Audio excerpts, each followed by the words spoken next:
చూడండి మస్త్ అంటే మస్త్ వచ్చింది.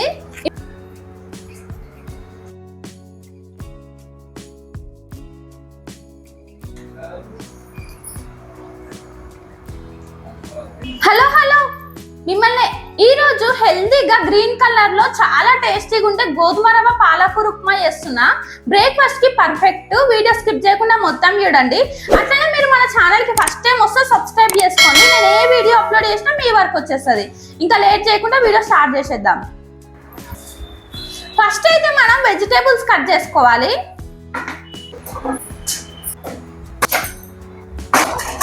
వెజిటేబుల్స్ కట్ చేయడం అయితే అయిపోయింది. ఆలు, బీనీస్, క్యారెట్ ఇవి మూడింటిని ఇట్లా కొంచెం పెద్ద పెద్దగానే కట్ చేసుకోవాలి. ఆనియన్స్ నార్మల్ గానే కట్ చేసుకోవాలి.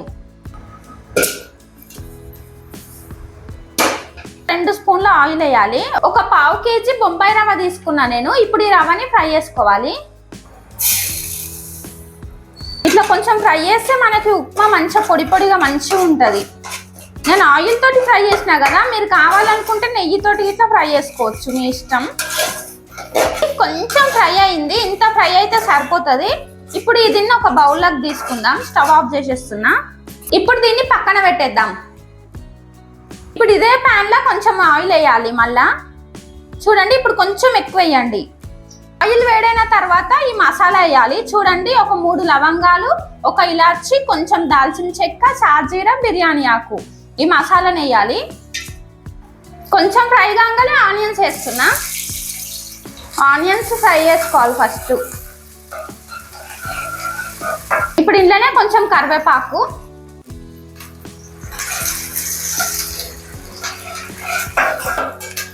చూడండి ఇవి కొంచెం ఇట్లా ఫ్రై కాగానే కొంచెం అల్లం వెల్లుల్లి పేస్ట్ వేయాలి. ఇప్పుడు ఇగో కొంచెమే వేస్తున్నా. ఇది కొంచెం ఫ్రై చేసుకోవాలి. అన్నీ ఒకటేసారి క్యారెట్, బీనీస్, ఆలు వేస్తున్నా.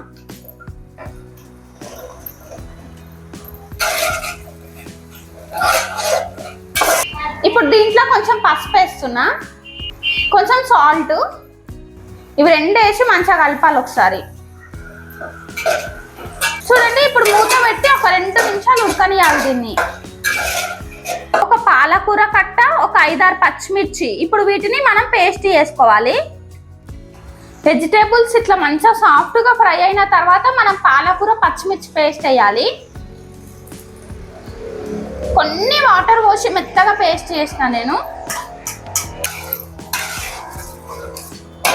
కలరే చేంజ్ అయిపోయింది చూడండి మనం పాలకూర వేయంగానే.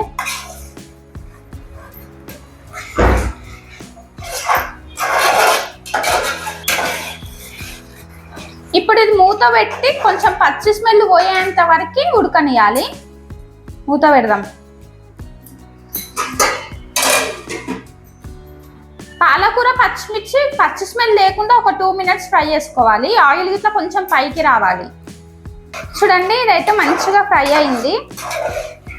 1 కప్పు గోధుమ రవ్వ తీసుకున్నాం కదా, 2 కప్పుల వాటర్ పోయాలి. సేమ్ అదే కప్పుతోటి చూసి 2 కప్పులు పోస్తున్నా. ఇప్పుడు దీంట్లో ఉప్మాకి సరిపోయేంత సాల్ట్ వేయాలి. ఒక 1/2 స్పూన్ వేస్తున్నా. ఒక్కసారి కలిపి మూత పెడదాం. ఇక మూత పెట్టేస్తున్నా. వాటర్ మంచిగా మసలాలి. ఒక్క 5 మినిట్స్ వెయిట్ చేసినాం అనుకోండి, నీళ్లు మంచిగా మసులుతాయి. అప్పుడు గోధుమ రవ్వ వేసి కలిపేస్తే అయిపోతుంది. ఇక అంతే. అట్లనే మన ఛానల్లో మంచి మంచి రెసిపీస్ మస్తున్నాయి. ఒక్కసారి చెక్ చేయండి. మీకు నచ్చితేనే సబ్స్క్రైబ్ చేసుకోండి, ఓకేనా? ఒక్కసారి చెక్ చేయండి. ఇది పొగలు వస్తుంది, నీళ్ళు మసిలినట్టున్నాయి. ఒక్కసారి చూద్దాం. వాటర్ అయితే మంచిగా మసిలినాయి. ఆయిల్ ఇట్లా కొంచెం పైకి వచ్చింది, చూస్తుర్రా? కొంచెం పైకి వచ్చింది ఆయిల్. వెజిటేబుల్స్ ఇట్లా మస్తు ఉడికినాయి. ఇప్పుడు మనం గోధుమ రవ్వ వేయాలి. వేసి ఒకసారి మంచిగా కలపాలి. ఇక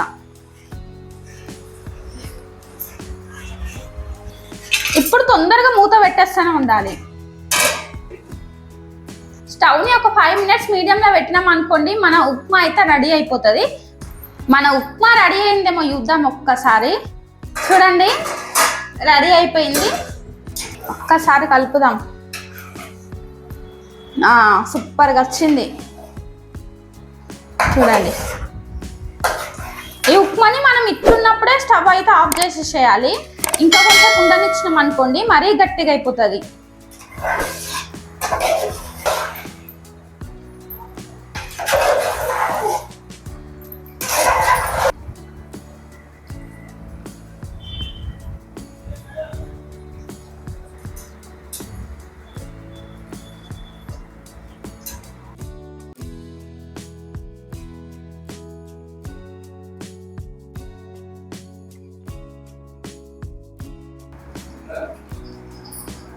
చూడండి, మన గోధుమ రవ్వ పాలక్ ఉప్మా అయితే రెడీ అయిపోయింది. ఇప్పుడు టేస్ట్ చేసి చెప్తిగా.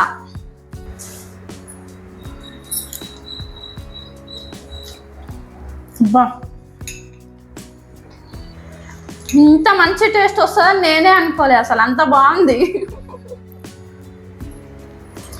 సూపర్ అంటే సూపర్ ఉంది. ఇట్లా నోట్లో పెట్టుకుంటే కరిగిపోతుంది.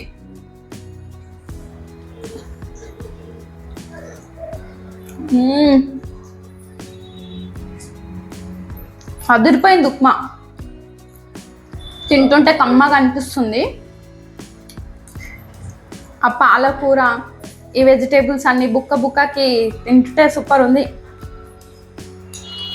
హెల్దీ అండ్ టేస్టీ రెసిపీ పక్కా ట్రై చేయండి. ట్రై చేసిన తర్వాత ఎట్లా వచ్చిందో నాకు కామెంట్ చేసి చెప్పండి, ఓకేనా? మర్చిపోకండి, కామెంట్ చేసి చెప్పండి. ఈ వీడియో మీకు నచ్చితే ఏం చేయాలో తెలుసు కదా, లైక్ చేయండి, కామెంట్ చేయండి, అట్లా సబ్స్క్రైబ్ చేయడం మాత్రం అస్సలు మర్చిపోకండి. మళ్ళీ నెక్స్ట్ వీడియోలో అయితే కలుద్దాం. బాయ్.